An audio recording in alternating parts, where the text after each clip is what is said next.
Queridos amigos, nuevamente bienvenidos a este programa Me Gustaría Saber, un programa que a cada uno de nosotros aquí nos encanta compartir porque podemos interactuar con sus preguntas, sus inquietudes, responderlas y de alguna forma tratar de ayudarles en su desarrollo espiritual y conocer un poco más de la palabra de Dios. Quiero invitarles a recordar que pueden enviar sus preguntas a la siguiente dirección: tv@zoomtv.org. Envíenlas allí y haremos, como siempre les prometemos, todo lo posible de responderlas tan pronto sea posible. Quiero en esta ocasión presentar al panel que tengo conmigo. Pastor Bor, bienvenido, un placer tenerlo aquí. Gracias, pastor, un privilegio. Un placer tenerte siempre aquí el Pastor Bor. Pastor Miranda, qué placer tenerte aquí nuevamente, bienvenido. Amén. Es un privilegio también estar aquí con ustedes. Gracias, Pastor, por tu tiempo y poder estar aquí juntos. Pastor Bor, si nos dirige en oración antes de comenzar con el estudio de las preguntas de hoy. ¿Cómo no? Padre Celestial, necesitamos tu sabiduría para responder estas preguntas. Amén. Amén. Porque la mente humana es incapaz de entender las grandes cosas de la redención sin tu ayuda. Así es, Señor. Así que imploramos la presencia de tu Santo Espíritu. Danos claridad de mente, danos palabras para hablar Amén. y bendice a aquellos que están sintonizando el programa. Amén. Te lo pedimos en el nombre de Jesús. Amén. Amén. Amén.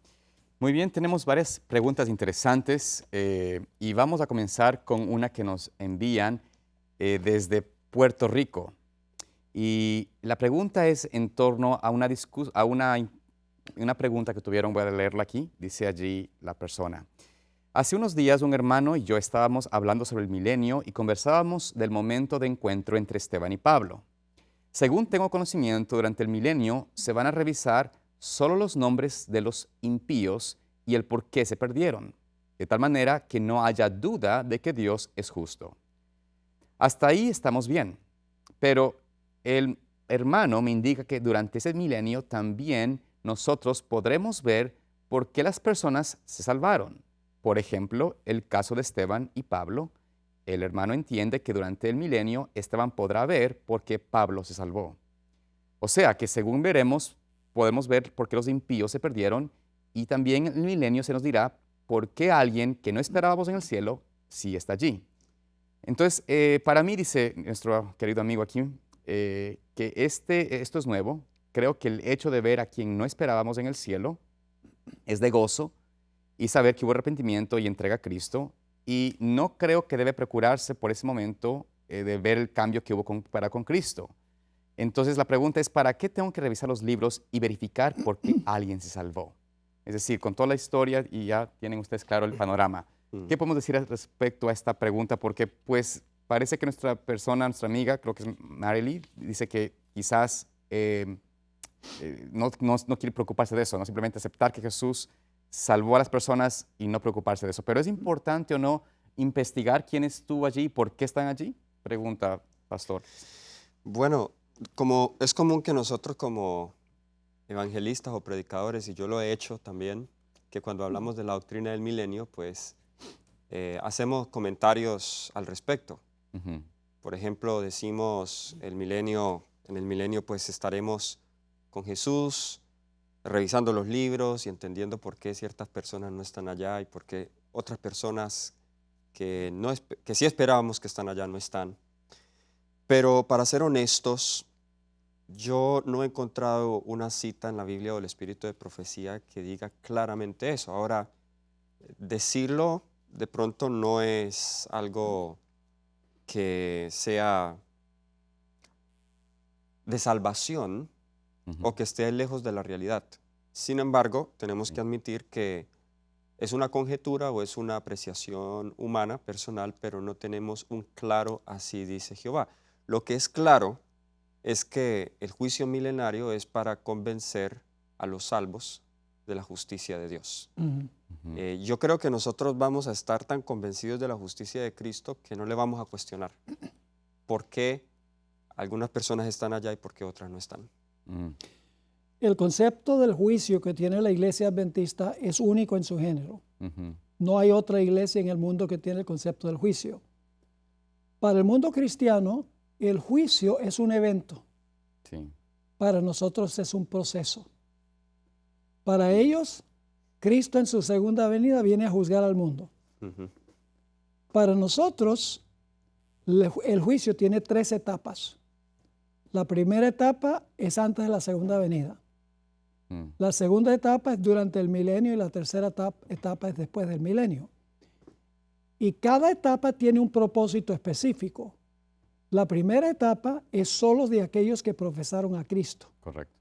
Y el propósito es separar la cizaña del trigo, las vírgenes fatuas de las sabias, los peces buenos de los peces malos, Claro.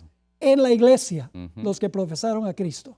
Por supuesto. Es decir, es convencer a los seres celestiales de que Dios, los que va a llevar al cielo, los está llevando correctamente. Ujú. La segunda etapa, ya los salvos estarán allí y también el cielo. Y el propósito es demostrar por qué razón los que se quedaron están perdidos. Esa etapa se menciona, por ejemplo, en el Apocalipsis 20 y el versículo 15, versículo 12, donde dice, vi a los muertos, grandes y pequeños, son los muertos que quedan aquí durante el milenio, Claro. grandes y pequeños, de pie ante Dios, y los libros fueron abiertos, y otro libro fue abierto, el cual es el libro de la vida, para mostrarles que su nombre no está allí. Y fueron juzgados los muertos por las cosas que estaban escritas en los libros según sus obras. Esos son los impíos muertos. Y el propósito es convencer a los redimidos y a los seres celestiales que Dios obró correctamente en todos los casos de los impíos. Y luego falta un grupo por convencer. Satanás, sus ángeles y los impíos. Porque los impíos están muertos. Claro. Y Satanás y sus ángeles no han visto el juicio durante el milenio. El propósito de abrir los libros después del milenio es convencer a Satanás, sus ángeles y los impíos que Dios obró correctamente en condenarlos. Solamente después que todos los seres celestiales, los justos, los impíos, Satanás y sus ángeles están convencidos de que Dios obró correctamente, solo en ese momento puede Dios destruir el pecado y los impíos, porque todo el universo está acorde que Dios fue justo y misericordioso. Es el concepto adventista. Nuestro concepto es que el juicio dura muchísimo tiempo. Por supuesto. Y el propósito es convencer a todos los grupos que Dios es justo y misericordioso. Correcto. Que el culpable merece esa condenación, no porque Dios no hizo algo para salvarlo, en realidad hizo todo por salvarlo, pero fue rechazado por ellos, sí. Entonces, creo que quizás la respuesta, ¿no?, ayuda a nuestra persona, a nuestro amigo que nos desmiga, que nos escribe, sobre qué haremos en el cielo y cuál es la razón de esta aparente tiempo de investigaciones para tener la certeza que todo fue hecho de acuerdo a la posibilidad de Dios de salvar a la persona, y fue el rechazo del hombre, al final de cuentas, que determina su decisión. Dios no necesita Sí, esos juicios no, para saber quién se va a condenar y quién se va a salvar y por qué. Porque Dios ya sabía desde antes que existiera este mundo quién se iba a salvar y quién se iba a perder. El propósito no es informar a Dios. no. El propósito es informar a los seres del universo que no son omniscientes como lo es Dios. Así es. Amén, amén. Muy bien, vamos entonces a la siguiente pregunta que nos envía Josué. Y esta pregunta él hace en referencia a una inquietud sobre el echar suertes. Dice lo siguiente. Viene de Cuba, dicho sea De Cuba. paso. Sí, también, excelente. Hasta de Cuba nos están viendo. Amén, es verdad, un corte de Cuba, qué lindo. Dice él, me gustaría saber si Dios aún responde por medio de la suerte y si es correcto hoy usarla como medio para saber la voluntad de Dios o saber qué hacer en determinadas situaciones. Luego él hace mención de varios ejemplos, ¿no es cierto?, que leemos en la Biblia, varios ejemplos que hay al respecto. Y entonces, también luego dice él, he encontrado esta cita de la Ellen G. White con respecto a elegir dirigentes en la iglesia. Pero ¿será esta declaración exclusivamente dirigida a elegir dirigentes o como norma general? Dice, la cita en continuación se encuentra en Mensajes Selectos, tomo 2, página 379. Dice, el echar suertes en la elección de los dirigentes de la iglesia. No tengo fe en la práctica de echar suertes. Tenemos en la Biblia un claro así dice Jehová. en lo que se concierne a los deberes de la iglesia. Quiero decir a los hermanos, a los miembros de la iglesia, no sabemos de dónde es la iglesia, dice, leed vuestras Biblias con mucha oración. No procuréis humillar a otros, sino humillaos delante de Dios y trataos con bondad unos a otros. El echar suertes para elegir a los dirigentes de la iglesia no está de acuerdo con la voluntad de Dios.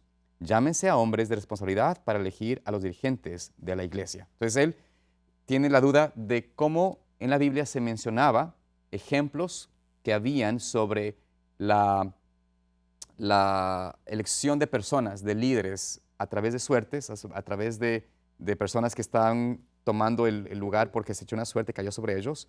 El caso del rey, cuando se eligió a Saúl, el caso también de cómo se eligieron a veces a los jueces, en fin.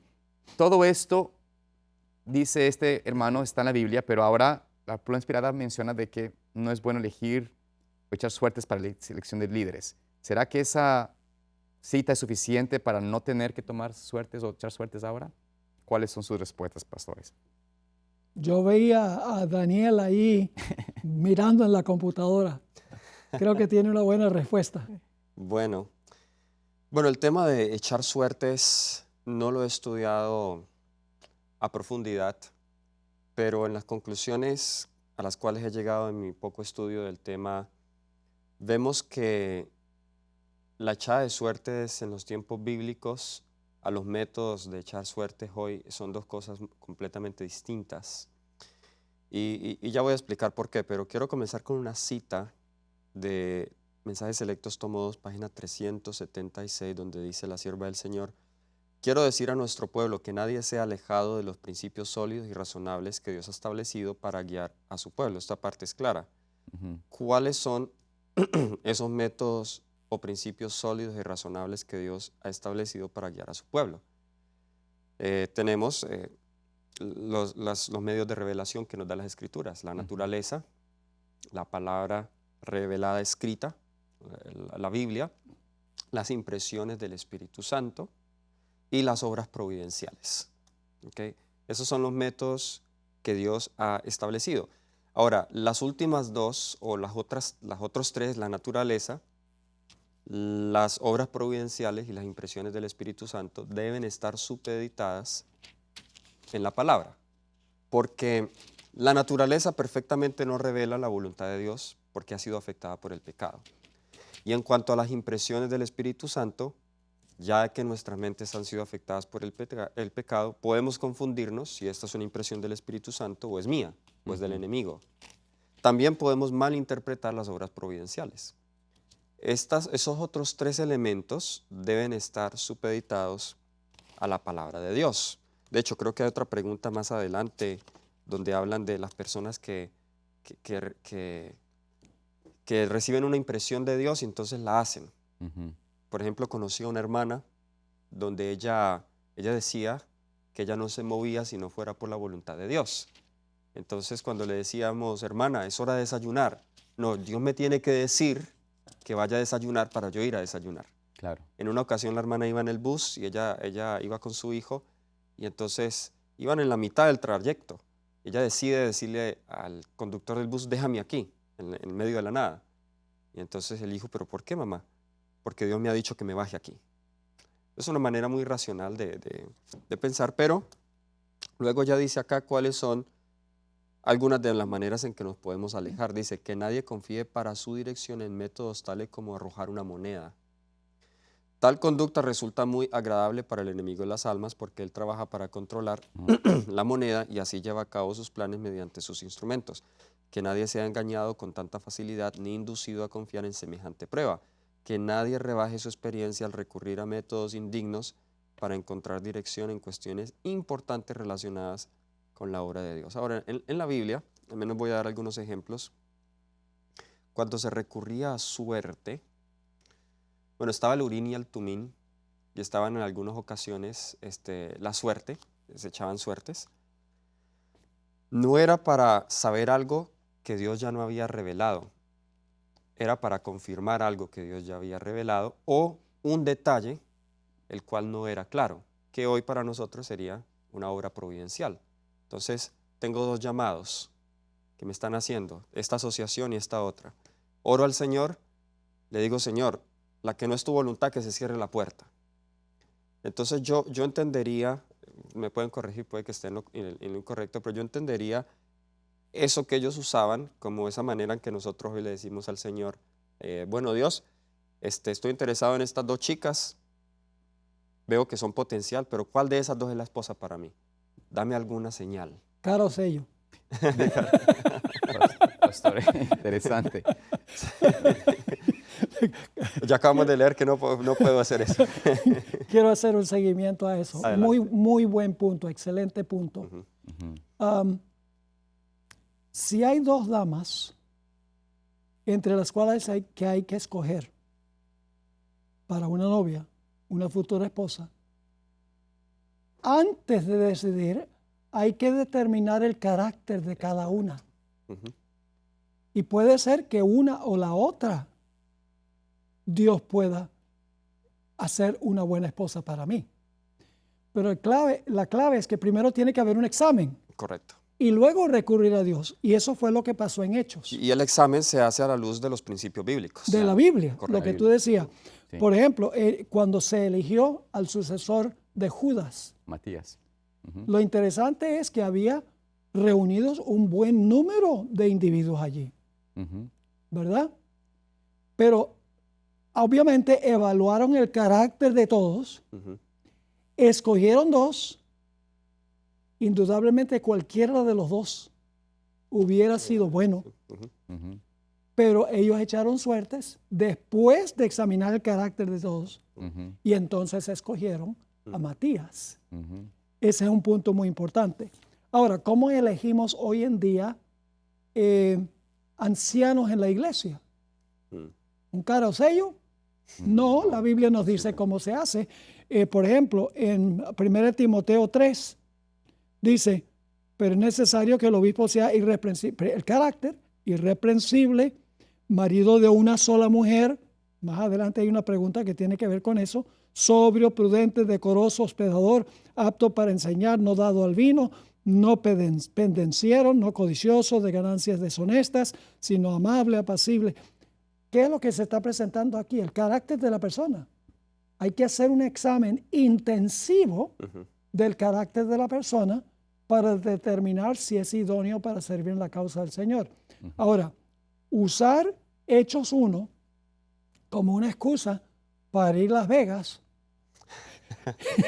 y hacer una apuesta y decir, Señor, por favor ayúdame a ganar a ganar esta apuesta que hice y te voy a dedicar el 50%, es algo muy diferente que los procesos que siguieron los apóstoles en Hechos del capítulo 1. Amén. Así es. Además, también creo que es importante recordar de que la verdad, gracias a Dios, ha ido en aumento. El conocimiento de la voluntad de Dios.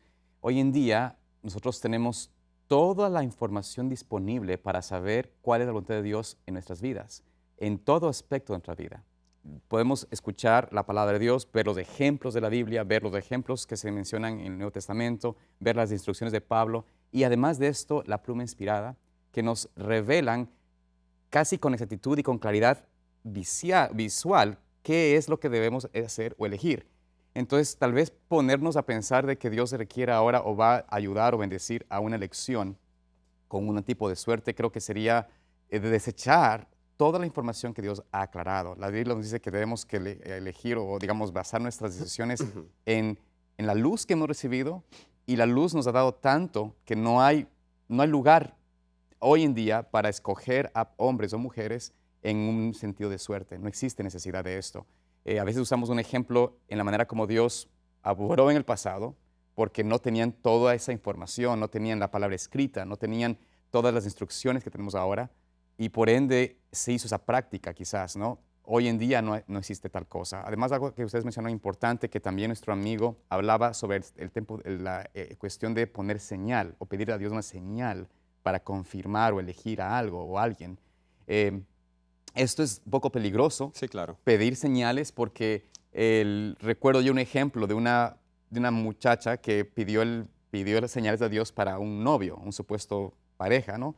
Y me acuerdo, ya contaba el testimonio de cómo se le apareció en el cielo una nube especial y bueno, y que ella, se le vino a la mente el novio y luego otra cosa espectacular en su mente o en su experiencia que vio, el nombre de la persona y estaban por casarse y antes de casarse, después de haber ya dado tanta afirmación de cómo Dios le había demostrado con señales de que este era el novio, me recuerdo que me enteré de que se canceló la boda y así de noche a la mañana y es porque él decidió no casarse, dijo, tú no eres para mí. Entonces quedó esta muchacha devastada, perdió su fe en las cosas de Dios y se apartó del Señor. Entonces, poner esta confianza en señales creo que es algo muy, muy peligroso. Es más, no es de Dios, creo yo, en ese tiempo, ¿no? Hay que examinar el carácter de la persona. Correcto. No hacerlo al azar. Por supuesto. Y ahora mi pregunta es, ya para terminar esta discusión, que es muy buena. Sí. ¿Cuántas juntas de nombramiento, cuando se van a nombrar ancianos, toman en cuenta todas estas características que debe tener el anciano de la iglesia? Generalmente, y hablo por mi propia experiencia, decimos, este habla bien en público y este parece tener una vida moral, ¿verdad? Pongámoslo de anciano. Pero la Biblia dice que para esos puestos hay que hacer un examen cuidadoso de la trayectoria de la persona, si no se va a afectar la espiritualidad de la iglesia. Correcto. Y creo que, pastor, usted hablando de un punto muy importante. No quiero alargar mucho el tema, pero creo que es importante tocar ese punto. Uno de los problemas por los cuales podemos caer en las iglesias es justamente la elección de un equivocado líder.